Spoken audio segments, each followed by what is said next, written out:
Hello दोस्तों, स्वागत है आपका अपने ही यूट्यूब चैनल यश ज्ञान नॉलेज में। दोस्तों, अगर आप हमारे चैनल को सब्सक्राइब नहीं किए हैं तो सब्सक्राइब कर लें और बेल आइकन प्रेस कर दें ताकि हर नोटिफिकेशन आपको मिलती रहे। दोस्तों, आज हम बात करेंगे भारत के द्वितीय प्रधानमंत्री श्री लाल बहादुर शास्त्री जी के बारे में।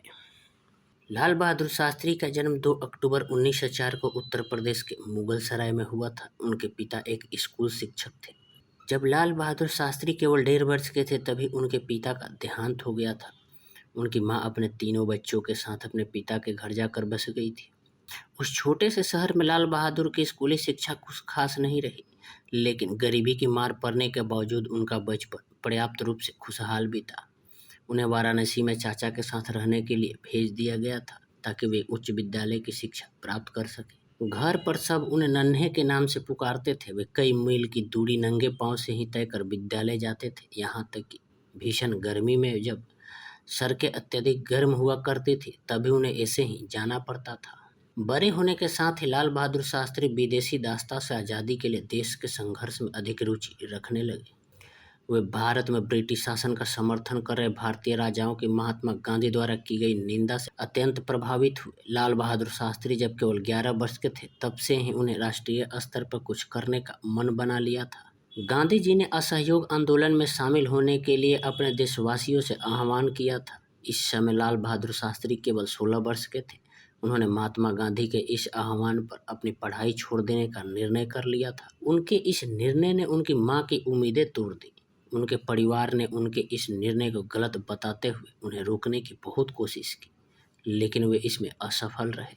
लाल बहादुर ने अपना मन बना लिया था। उनके सभी करीबी लोगों को यह पता था कि एक बार मन बना लेने के बाद वे अपना निर्णय कभी नहीं बदलेंगे, क्योंकि बाहर से विनम्र दिखने वाले लाल बहादुर अंदर से चट्टान की तरह दृढ़ थे। लाल बहादुर शास्त्री ब्रिटिश शासन की अवज्ञा में स्थापित किए गए कई राष्ट्रीय संस्थानों में से एक वाराणसी की काशी विद्यापीठ में शामिल हुए। वहां वे महान विद्वानों एवं देश के राष्ट्रवादियों के प्रभाव में आए।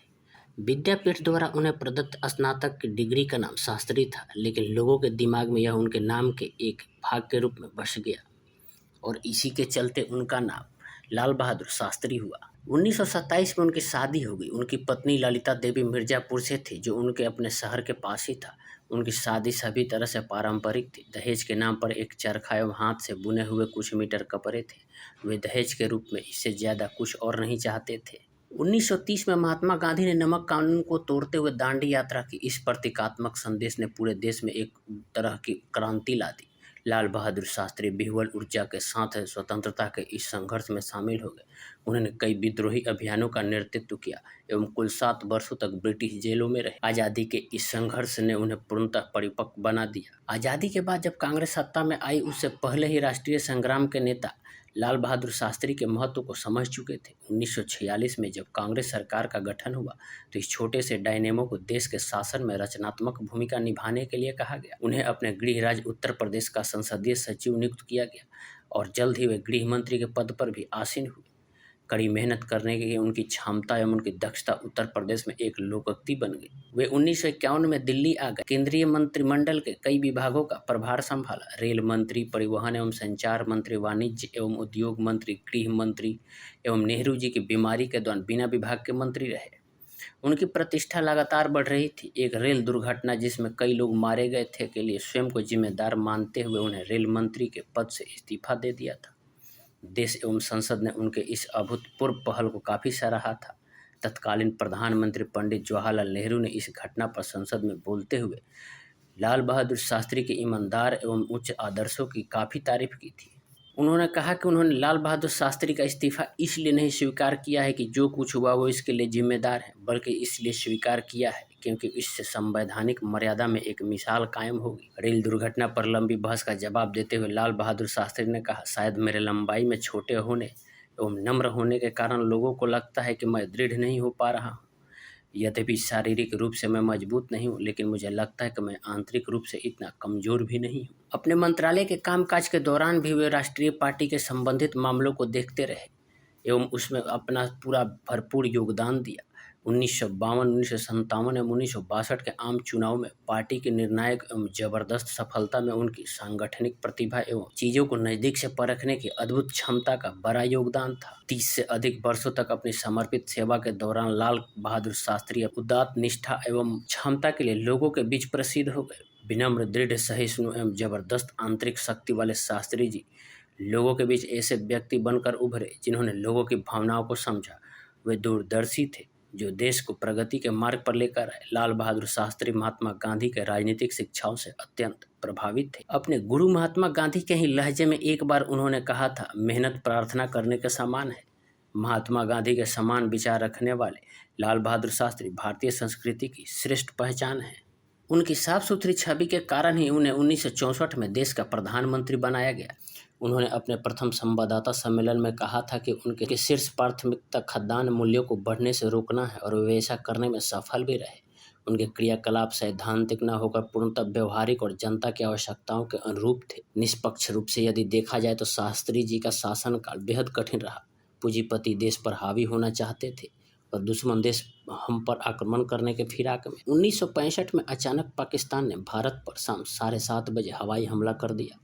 परंपरा अनुसार राष्ट्रपति ने आपात बैठक बुला ली जिसमें तीनों रक्षा अंगों के प्रमुख एवं मंत्रिमंडल के सदस्य शामिल थे। संयोग से प्रधानमंत्री उस बैठक में कुछ देर से पहुंचे। उनके आते ही विचार विमर्श प्रारंभ हुआ। तीनों प्रमुखों ने उनकी सारी वस्तु स्थिति समझाते हुए पूछा, सर क्या हुक्म है? शास्त्री जी ने एक वाक्य में तत्काल उत्तर दिया, आप देश की रक्षा कीजिए और मुझे बताइए कि हमें क्या करना है। शास्त्री जी ने इस युद्ध में नेहरू के मुकाबले राष्ट्र को उत्तम नेतृत्व प्रदान किया और जय जवान जय किसान का नारा दिया। इससे भारत की जनता का मनोबल बढ़ा और सारे देश एकजुट हो गया। इसकी कल्पना पाकिस्तान ने कभी सपने में भी नहीं की थी। भारत पाक युद्ध के 6 सितंबर को भारत की 15वीं पैदल सैन्य इकाई ने द्वितीय विश्व युद्ध के अनुभवी मेजर जनरल प्रसाद के नेतृत्व में इक्छोगिल नहर के पश्चिमी किनारे पर पाकिस्तान के बहुत बड़े हमले का डटकर मुकाबला किया। इक्छोगिल नहर भारत और पाकिस्तान की वास्तविक सीमा थी। इस हमले में खुद मेजर जनरल प्रसाद के काफिले पर भी भीषण हमला हुआ और उन्हें अपना वाहन छोड़कर पीछे हटना पड़ा। भारतीय थल सेना ने दूनी शक्ति से प्रत्याक्रमण करके बरकी गांव के समीप नहर को पार करने में सफलता अर्जित की। इससे भारतीय सेना लाहौर के हवाई अड्डे पर हमला करने के सीमा के भीतर पहुंच गई। इस अप्रत्याशित आक्रमण से घबराकर अमेरिका ने अपने नागरिकों को लाहौर से निकालने के लिए कुछ समय के लिए युद्ध विराम की अपील की। आखिरकार रूस और अमेरिका के मिली भगत से शास्त्री जी पर जोर डाला गया। उन्हें एक सोची समझी साजिश के तहत रूस बुलवाया गया जिसे उन्होंने स्वीकार कर लिया। हमेशा उनके साथ जाने वाली उनकी पत्नी ललिता शास्त्री को बहला फुसलाकर इस बात के लिए मनाया गया कि वे शास्त्री जी के साथ रूस की राजधानी ताशकंद न जाए और वे भी मान गई। अपनी इस भूल का श्रीमती ललिता शास्त्री को मृत्यु प्रयत्न पछतावा रहा। जब समझौता वार्ता चली तो शास्त्री जी की एक ही जिद थी कि उन्हें बाकी सब शर्तें मंजूर है परंतु जीती हुई जमीन पाकिस्तान को लौटाना हरगिज मंजूर नहीं। काफ़ी जद्दोजहद के बाद शास्त्री जी पर अंतर्राष्ट्रीय दबाव बनाकर ताशकंद समझौते के दस्तावेज पर हस्ताक्षर करा लिए गए। उन्होंने यह कहते हुए हस्ताक्षर किए थे कि वे हस्ताक्षर जरूर कर रहे हैं पर यह जमीन कोई दूसरा प्रधानमंत्री ही लौटाएगा, वे नहीं। पाकिस्तान के राष्ट्रपति अयूब खान के साथ युद्ध विराम के समझौते पर हस्ताक्षर करने कुछ घंटे बाद 11 जनवरी 1966 की रात में ही उनकी मृत्यु हो गई। यह आज तक रहस्य बना हुआ है कि क्या वाकई शास्त्री जी की मौत हार्ट अटैक के कारण हुई थी। कई लोग तो उनकी मौत की वजह जहर को ही मानते हैं। शास्त्री जी को उनकी सादगी, देशभक्ति और ईमानदारी के लिए आज भी पूरा भारत श्रद्धापूर्वक याद करता है। उन्हें मरणोपरांत वर्ष 1966 में भारत रत्न से सम्मानित किया गया था।